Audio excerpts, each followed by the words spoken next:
Hey there and welcome, Gary, again with Concealed Carry Academy, back with episode 37 of our Odd Gun Facts series.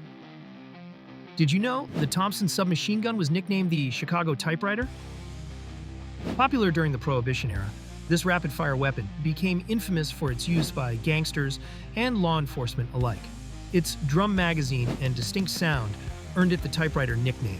While it's a historical icon today, the Thompson played a controversial role in shaping America's criminal history. If you don't mind helping us out, like, comment, and subscribe for more interesting gun facts.